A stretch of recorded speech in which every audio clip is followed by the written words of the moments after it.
Magandang buhay mga kanobela. Bago tayo magpatuloy, nais kong magpasalamat sa lahat ng nag-subscribe sa ating munting channel.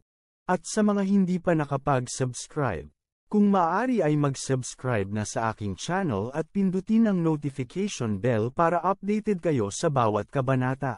Maaari rin kayong mag-like, comment, at e-share ang ating video para malaman din ng iba nating mga kanobela. Maraming salamat po. Ang ganti ng inapi, Kabanata 506 hanggang 510. Kabanata 506, ang sitwasyon ng apo sa sandaling ito, at ang mayamang ikalawang henerasyon na grab shit sa YouTube, ay talagang tugma. Ininom ito ni Fredman, pinunasan ang kanyang bibig, at nagmamadaling sinabi, nasaan ang gamot? Bilis, ibigay mo sa akin. Kumuha si Charlie ng 1 litro ng makapal na black medicinal soup mula sa kamay ng utusan, at nagwisik sa kanyang mga daliri ng kaunting mga scrap na kinuha lang sa tableta.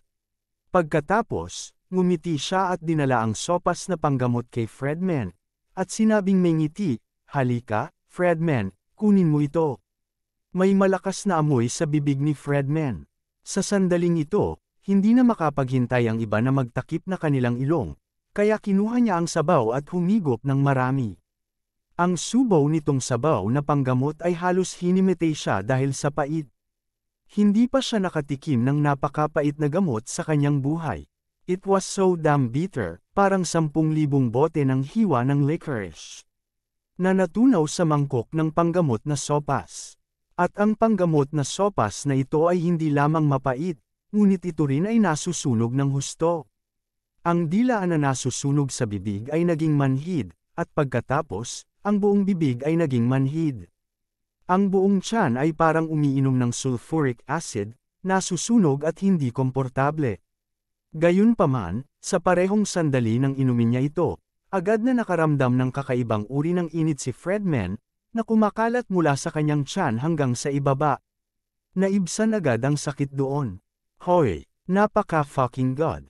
Tuwang-tuwa si Fredman, wala siyang pakialam na mamatay ang multo, kaya bumuhos siya. Nang inumin niya ito, kasing kapal ng black sesame paste ang mga latak sa ilalim. Ito ay hindi komportable, gayunpaman, nilunok niya ang lahat ng latak ng gamot sa kanyang tiyan, para sa kapakanan ng epekto. Sa oras na ito, ang kanyang buong bibig ay manhid sa kamatayan. Hindi niya alam na sa sandaling ito, nasunog ang mga lasa ng sabaw ng gamot sa multo. Kung ano ang kakainin niya sa mga susunod na araw, tiyak na magiging walang lasa ang mga buwan. Higit pa rito, ang bibig niya ay laging manhid, at sapat na sa kanya ang nag-aapoy na sakit. Higit sa lahat, sinusunog ng gamot na ito ang tiyan at bituka. Sa mga susunod pa na buwan, tinatansya niya na mag-scavenge siya ng ilang beses sa isang araw. Sa madaling salita, magkakaroon ng mga kasalanan. Gayunpaman, walang lakas si Fredman na maranasan ang kakulangan sa ginhawa sa ibang mga lugar ngayon. Lalo niyang naramdaman na sumariwa ang masakit na bahagi ng ulcer at komportable, at ang buong tao ay tila mas madali. Nakakamangha, parang epektibo. Tuwang-tuwa si Fredman at agad na hinubad ang kanyang pantalon sa harap ng lahat. Nang masulyapan niya ito, halos maluha-luha siya. Ang lugar kung saan ang fester ay orihinal na naroroon, mabilis na gumaling. Ito ay talagang kamanghamanghang. Sa oras na ito, mahinahong sinabi ni Charlie, ang iyong ulcer ay dapat na gumaling, ngunit ang iyong mga ugat naging necrotic. Siguradong napakahirap na mabawi ang iyong lakas sa hinaharap, at ipinapayo ko sa iyo na huwag uminom ng gamot na iyon nang walang pinipili, kung hindi, baka magkakaroon ng parehong karanasan muli. Paulit-ulit na tumango si Fredman. Dahil ang mga ugat ay nagsimulang magnakaw, hindi na siya umaasa na maibalik ang kanyang kaluwalhatian, hanggat siya ay buhay, kontento na siya. Ayos na ako ngayon, napanatili ang aking mga ugat. Mahinang sinabi ni Charlie sa oras na ito. Fredman, dapat mong ipagpasalamat na sa auction ng araw na yon. Kinuha ko ang 300 taong gulang na premium purple ginseng. Kung hindi, sa iyong kondisyon. Kung kinuha mo ang 300 taong gulang na premium na purple ginseng, natatakot ako na ito ay mabubulok lamang. Hindi kita binibigyan ng oras. Natakot si Fredman pagkaraan ng ilang sandali. Sa sandaling ito, sa harap ni Charlie, hindi siya nangahas na magpanggap na napipilitan, at kaya niyang sabihin lamang ng may paggalang. Salamat, Mr. Wade sa iyong pagliligtas. Sabi ni Charlie, dahil gumaling ka na ngayon, hindi na kailangang ipahiya ang pamilya Wade, tama? Siyempre, paulit-ulit na tumango si Fredman. Bagamat marami akong dinanas na krimen, dahil gumaling na ang mga ugat, hindi na kailangang ipagpatuloy ang pakikipag-usap sa pamilya Way. Ngayon siya ay puno ng kalungkutan para sa Ores Hill, na para bang siya ay dumating sa Ores Hill, at ang kanyang buhay ay hindi naging mas mahusay. Sa oras na ito, ang kanyang mga ugat ay napanatili din. Sa kaibuturan ng kanyang puso, gusto niyang bumalik sa East Cliff, at iwanan ang malungkot na lugar ng Ores Hill magpakailanman. Kabanata 507, matapos magdusa ng napakaraming pagkakataon, talagang gusto nang umuwi ni Fredman.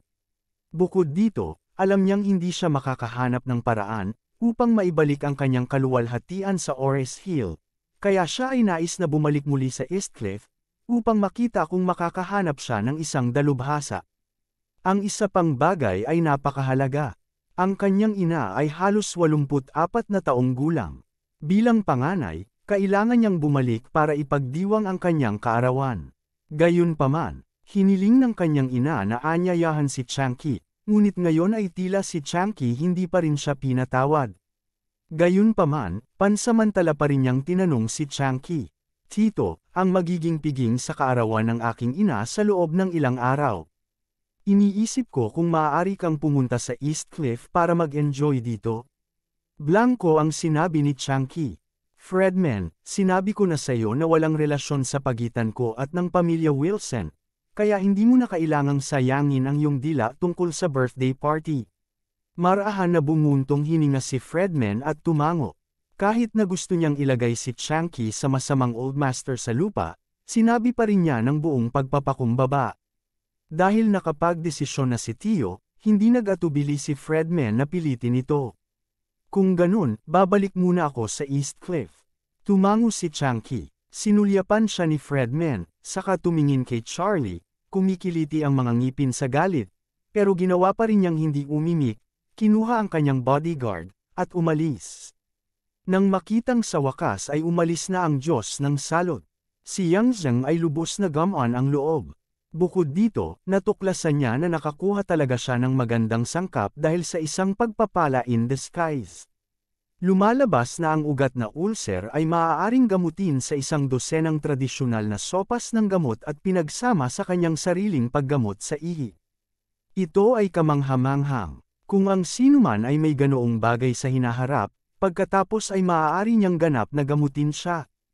Sa pag-iisip nito, nagmamadali siyang humakbang at magalang na sinabi, si Mr. Wade ay tunay na isang henyong doktor sa Ores Hill, at ang kanyang mga medikal na kasanayan ay hinahangaan. Ngayong araw, salamat aksyon ni Mr. Wade, nakaligtas ang pamilya Way.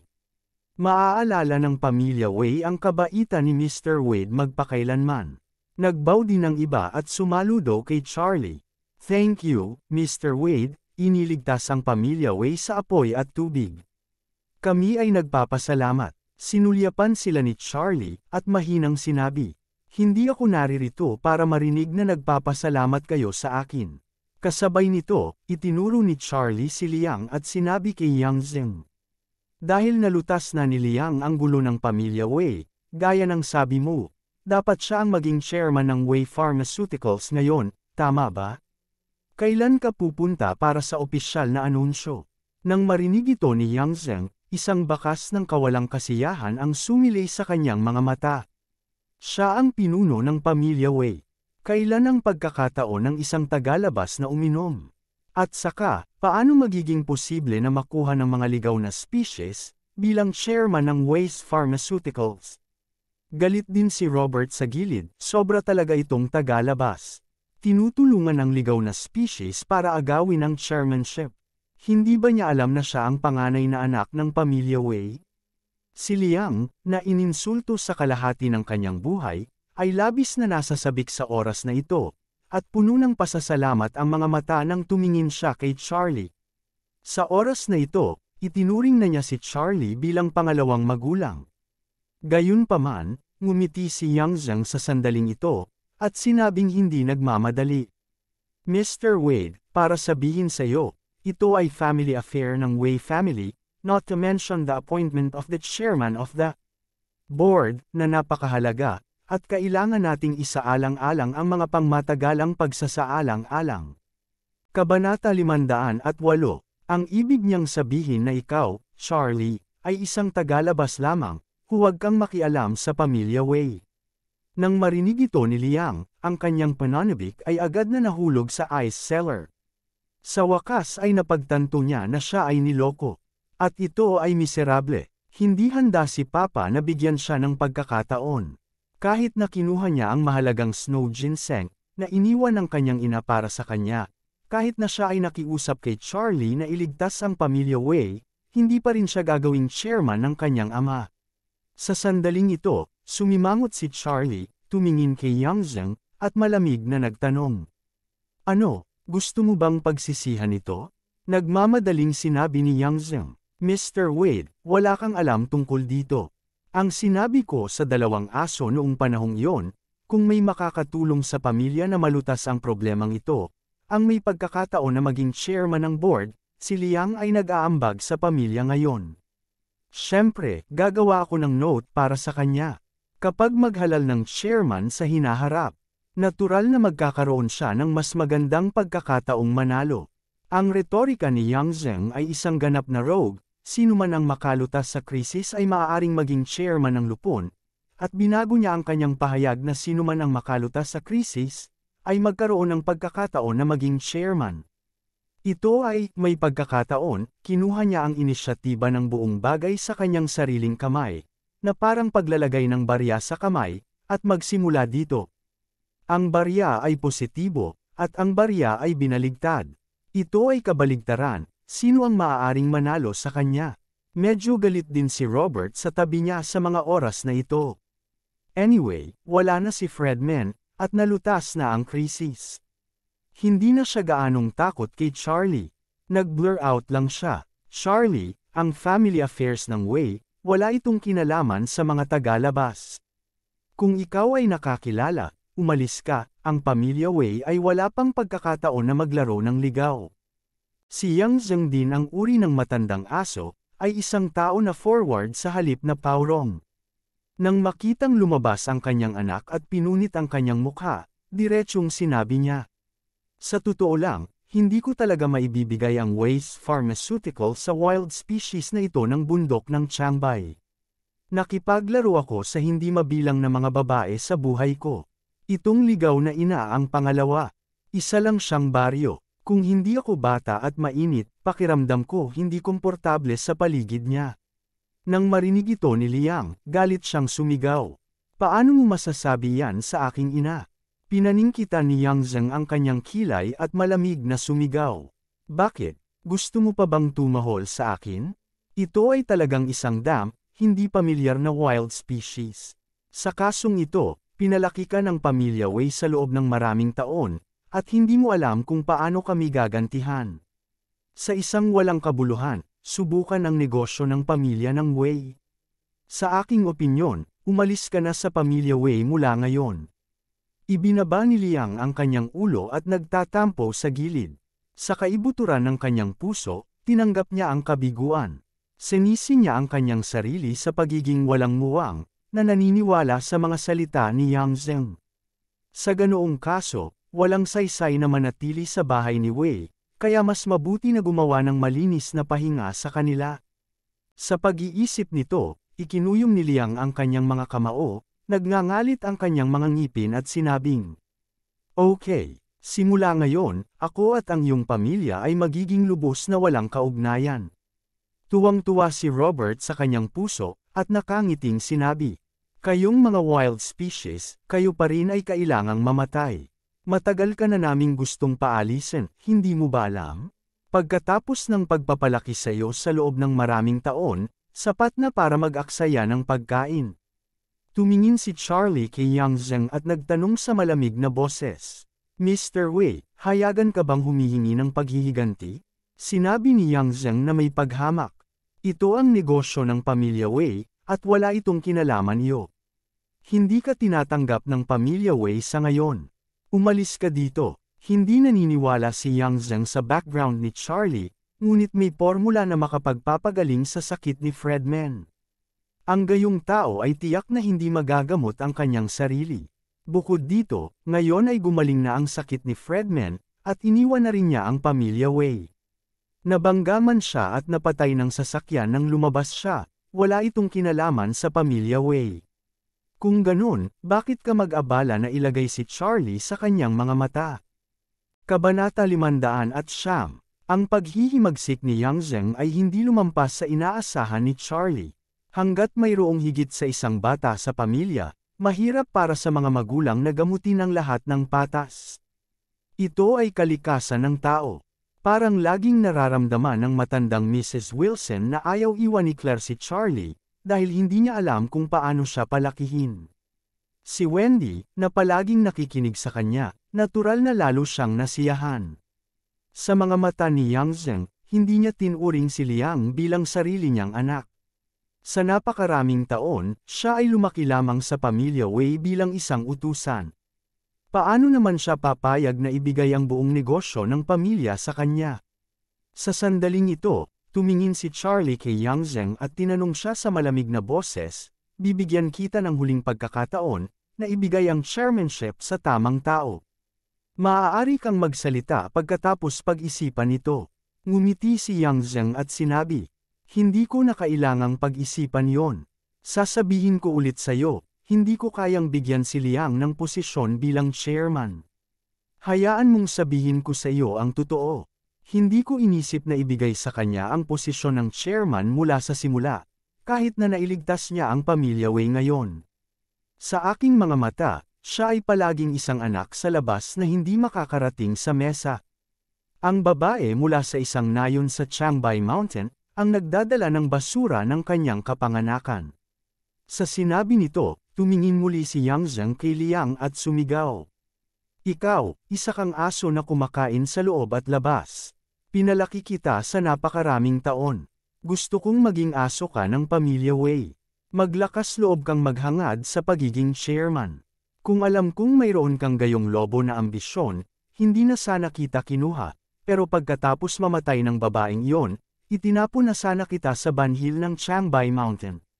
Si Liang ay nagpakita ng labis na nagalit sa kanyang mga mata kay Yang Zheng, maaari kang mang-insulto sa akin, ngunit hindi mo maaaring insultuhan ang aking ina. Ang iyong ina, mapanghamak na sinabi ni Yang Zheng. Isang batang babae sa nayon sa paanan ng Changbai Mountain, na hindi nasusukat ang kanyang lakas, ay nangangarap pa rin na pakasalan ako, hindi niya iniisip na sasaktan lang niya ako. Si Liang ay nanginginig sa galit at marahas na asul na mga ugat, at sumigaw ng galit. Yang Zheng, paulit-ulit mong sinisiraan ang nanay ko. Nang malapit na siyang magmadali, bigla siyang pinigilan ni Charlie at mahinang sinabi. Huwag kang gumawa ng anumang bagay na may ganitong uri ng lumang crap. Ikaw, bilang pinuno ng pamilya Wei at chairman ng pharmaceutical company ni Wei, ay hindi hahayaang may magtsismisan. Pagkasabi nito ni Charlie ay natigilan ang lahat ng naruroon. Nagulat si Yang Zheng sa una, pagkatapos ay tumawa ng malakas. Nakakatuwa ka talaga, sa tingin mo ikaw ang may huling sasabihin tungkol sa pamilya Wei. Tumango si Charlie at mahinahong sinabi. Ngayon sinabi ko na siya ang pinuno ng pamilya Wei, siya ang pinuno ng pamilya Wei. Mapanghamak na sinabi ni Yang Zheng. Anak, pinagaling mo na si Fredman. Patatawarin kita minsan, ngayon lumabas ka, wala akong pakialam sa iyo. Kung hindi, ipapaalam ko sa iyo na ang pamilya Wei ay hindi madaling guluhin ang pamilya. Patuloy ding sumisigaw si Robert sa gilid. Charlie, kung hindi mo alam kung paano mag-promote ngayon, bibilangin ko pa ang mga benepisyo. Humakbang si Charlie, sinampal siya ng mga bilog. Walang nag-iisip na gagawin ito ni Charlie. Lahat ng tao sa pamilya Wei ay magmamadali. Hindi lamang si Charlie ay hindi natatakot sa lahat. Ngunit medyo mayabang na malamig na nagsabi, pakikinggan mo ako. Simula ngayon, ako, Si Charlie opisyal na hinahabol sina Yang Zheng at Robert at ang kanyang anak. Binibigyan ko ng killing order. Sino sa inyo ang hindi takot sa kamatayan, kaya mong panindigan sila? I don't mind adding a few more names sa utos ng pagpatay. Ang habol na kaayusan sa underground world ay parang fantastic sa Hong Kong na pelikula. Kapag naibigay na ang chasing order at may nadagdag na reward, ang buong underground ay mapapakilos ang mundo para tugisin ang mga biktima para sa mataas na gantimpala. Ngayon si Ichiro, na nag-aalaga ng aso sa kulungan ni Orville, ay inutusan ng kanyang kapatid na pumatay sa hapon. Ang halaga ng pabuya ay 50 milyon lamang. Hindi na mabilang ang mga tao na handa ng lumipat. Kung ang gantimpala ay 50 milyon, ang mga pinuno ng ama ng pamilya Wei at anak, kung gayon hindi sila magiging mapayapa sa buhay na ito. Nang marinig ni Yang Zheng na hahabulin siya ni Charlie at ang kanyang anak, siya agad na ngumiti. Sa tingin mo ba ay magaling ka? Ang aking pamilyang Wei ay nagkakahalaga ng 1 bilyon. Maaari akong kumuha ng 1 bilyon at bigyan ka ng isa pang habulin. Isang mas malakas na utos ng pagpatay. Sinabi ni Charlie nang may pag-aalipusta. Bastos ka, hindi ka kwalipikado na ituloy ang utos ng pagpatay. Sa sinabi nito, kinuha ni Charlie ang kanyang telepono at direktang tinawagan si Mr. Orville. Kaagad, nakakonekta ang telepono, at magalang na tinanong ni Orville, Mr. Wade, ano ang mga order mo? Sabi ni Charlie, Mr. Orville, bigyan mo ako ng utos ng paghabol. Gusto kong tugisin si Yang Zheng at Robert na anak niya. Isang gantimpala na 100 milyon. Magkakabisa ito ngayong 12 o'clock sa umaga. Sinabi kaagad ni Orville, Mr. Wade, huwag kang mag-alala, sasabihin ko sa buong lungsod. Kabanata 510. Kaagad pagkatapos, nag-pop up ang mobile phone ni Robert ng WeChat message, galit na galit. Mayroon siyang grupo ng WeChat na ng mga pamilyang may magandang relasyon sa pamilyang Wei. Ngayon ang mga ulo ng mga pamilyang ito ay baliw na nagtanong, Robert, paano mo na-provoke si Orville? Ngayon ay nag-aalok siya ng bonus na 100 milyon, at gusto ang ulo mo at ng iyong ama. Effective ngayong gabi, naging madilim ang mukha ni Robert, at ang kanyang puso ay nabigla at natakot. Bago pa siya makareply, may nag-post na naman sa group. Solomon White, ang patriarch ng White family, ay nagdagdag ng 100 milyong bonus para sa pamilya Wei, at ang paghabol ng kanyang anak na utos para sa arena. Si Qin Gang, ang patriarch ng Qin family, ay kumilos na rin, at ang bonus ay tumaas sa 300 milyon. Diyos ko, nagsagawa na rin ng aksyon ang pamilya Song. Direkta silang nagdagdag ng 200 milyon, at ngayon ang bonus ay 500 milyon. Lubhang mapatla ang mukha ni Robert, diretsong nahulog ang telepono sa lupa at nasen Ira. Si Yang Zheng sa gilid ay nagmamadaling nagtanong, Robert, ano ang nangyari? Si Robert ay pawis na pawis, at sinabi ang bagay kay Yang Zheng sa takot. Nang marinig ni Yang Zheng ang mga salitang ito, labis siyang natakot. Anong nangyari? Bakit napaka-impluwensya ng binatang ito? Si Orville lang ang tumingin sa kanya, at ang White family at Qin family din ay nagpakita ng kanilang kagandahang loob sa kanya. Ang mas nakakatakot ay ang pamilya Song, ang pinakamalaking pamilya sa Ores Hill.